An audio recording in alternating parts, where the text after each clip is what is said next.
Hello and welcome to the 10-Minute Project Fix. My name is Gary Wills, I'm your host, and I'm also the founder of a recruitment company called Talent Today that is fast-tracking the recruitment process for the project delivery world. In each episode, we'll be discussing all things project delivery, and we'll be speaking to the very best project leaders and CIOs in the marketplace that have been there, done it, got the t-shirt, and got a lot of war wounds along the way. If you like what you hear from the podcast, please hit the like button, please subscribe to the channel, and please share or add a comment. Hello and welcome to the latest episode of the 10-Minute Project Fix. Today I'm joined by Pete Brown. Pete I've known for a number of years. Absolute, I've got to say, a top man. He's great to work with. He's great on, he loves a few beers as well. He's got 25 years change leadership experience, which is focused on the PMO, governance, data, BI projects, as well as digital and operational transformational projects. He's worked with the likes of Experian, the Coventry Building Society, and most recently St Modwen Homes. Pete, how are you doing this morning? Yeah, really excited for this. This is going to be my first ever podcast, so a little bit nervous, but really excited and really up for it. Well, you've got nothing to worry about at all. We've got to try and hit this 10-minute deadline. Okay, so we've got quite a lot to get through, and then we're going to have 60 seconds of fun over the countdown music. All right, so let's get cracking anyway, straight away now, Pete. The first thing, what would you say is your top 3 tips that you'd give somebody to ensure that the project has the best chance of success? Yeah, I think that's a great question to get going. So I think probably my top 3 is, the first thing is to define what does success look like for a project, and make sure that everybody's signed up to that from the get-go. So it's recognizing that successful delivery isn't just a financial measure. It is also about hearts and minds, and it's about bringing people on that journey. So it is about adoption. It's about getting the best out of the solution once it's been deployed. So always thinking about what's that end goal look like before you get going. And then you can always keep the vision aligned to that through the journey of the project. So that's probably my number 1. Yeah. I think number 2 is to give your project a brand. Give something that people can recognize in the business and they want to be associated with. We always see the adverts around, on telly, the radio, and when you're driving around the country, and you recognize those brands and you want to buy it, you want to be part of it. And again, thinking about change and the psychology of change, you've got to get people who want to really be on that journey and want to be recognized against an awesome brand. And I think probably number 3 is kind of forget job titles and job descriptions. You've got to leave the ego outside of a project, okay? When you're a member of a project, you are there to do whatever it needed to be done to get the job done. Okay, so success of delivery, sometimes you have to do things which are outside of your job description, or, maybe, an admin person might need to do something. Well, you know what, scrap all of that, roll your sleeves up, get involved and do whatever you need to do to make the job successful. So I think those will probably be my top 3. Do you know what? I absolutely love the brand answer. I've not heard that before. What's your sort of, do you find it easy to get people on board with your idea of what the brand is? Yeah, I say it's probably a concept a lot of organisations not necessarily thinking about. But, when you think about organisations themselves, they have a brand. That's how you market your organisation in your industry. So again, I think it's just recognising that, you've got to get people to be wanting to be involved in something, get people excited about it.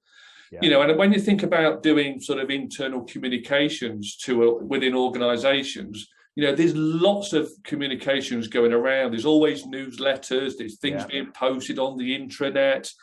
There's a plethora of emails coming around. Well, how do you stand out against all of that other stuff? And I think that's why having a brand, and it's not just about a logo, it could be a colour scheme, it could be a strapline, a message. It's all about getting yourself recognised above all the other noise around the organisation. And there's a lot of noise. There is a lot of noise. So what's the first thing that comes to mind when you're trying to mitigate risk? Well, risk is an interesting one, isn't it? But I think for me, mitigating risk is always like, certainly as a project leader or a change leader, you've always got to try and think about, what's the next question? What's the next challenge we're going to have? Now, delivering projects, I always say it's like running a hurdle race. You've got to know that there's 13 hurdles in the race. And what you're trying to do by risk mitigation or risk management is try and think what those hurdles are, not just looking at the one immediately in front of you. Yeah. So if you then start taking the business through that change and get them to recognize that there's all these hurdles you've got to jump over to get to the end goal, then you can start to think about what are the plans, what are the activities, what's the task we need to do to mitigate all of those. And hopefully, as a project leader or a change leader, your job is to knock those hurdles down so the business can run or sprint as quick as they can without having to go through these hurdles or around those blockers. So it's all about trying to get ahead of the game, but also be very honest and open around sort of risk. There's no point hiding things or not bringing things up. So again, sort of talking and communicating real time and just accept things for what they are and accept that things do go wrong. And I think once you've got that honesty and that transparency, then everybody starts to think about the risks and the issues rather than thinking it's a negative thing, but think of it more as a positive thing. It's just that, that's the way of life and that's what you've got to manage. So let's tackle it head on. So you've got the risk, and obviously you want to keep this project going on track. What would you say is what's your stakeholder management approach like? How has it worked for you in the past? Yeah, I think when it comes to stakeholders, I've seen many people when they're trying to build relationship with stakeholders, it's all about work, it's all about the business. But, we're all people at the end of the day. We've all got interests outside of work. So for me, stakeholder management is really about understanding who the stakeholder is as a person. What interests do they have? What methods of working do they like? What's their preferred communication engagement, which they like? But really start to understand them as a person. You can then start to work with them. Every conversation doesn't have to be about business or about the project. So talk about things they like, then you start to break those barriers down. Because what you've got to try and do, right, is build a relationship where, there's that mutual trust between you and the stakeholders. Yeah. You can pull on that favour because you know the person and you know how they're going to work. But more importantly is make sure that there are no ugly surprises. The worst thing you could do is a stakeholder find out something third party, probably in front of their boss, and now they're feeling embarrassed. So again, it's all about keeping that real-time conversation going. And again, it's about full transparency about the situation and recognising that, you've got to take the stakeholder on the journey as well as, the rest of the business. Absolutely. Now, we've all hit problems, obviously, in projects. We know how it goes. When you hit a problem, right, say it's your project that you're working on, it's a big program of work. How does it make you feel? When you leave for the day, is it on your mind, or do you switch off, or what does it feel like for you? Yeah, I mean, from a personal point of view, I've spent probably 25 years of my career sort of, parachuting into projects, whether they're failing or not quite hitting the mark, as well as, standing up new projects. So for me, being parachuted in, so to speak, into a project which isn't going particularly well or has got, problems, I get a personal real buzz out of that. Yeah. Because, that's what really excites you and gets out of bed is you've got challenges, you've got to work it out, you've got to innovate, you've got to bring people along the journey. So for me, that's why I do what I do.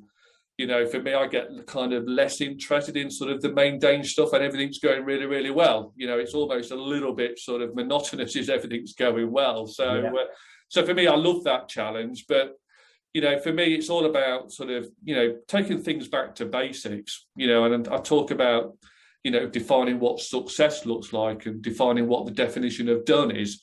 When you're hitting problems, it's about stripping away all of that noise and just think about, what are the core values if you're trying to achieve out of this change? And how do we then just get back to basics and do simple things, but do them well? And I say declutter the environment, give people the opportunity to actually focus on the problems rather than what a lot of people are doing. They're doing the day job or the business as usual, as well as the project, as well as everything else. It's kind of, you've got to get all that out. So allow people to actually focus on the problem at hand. And then you can start to drive innovation, which is how you solution it.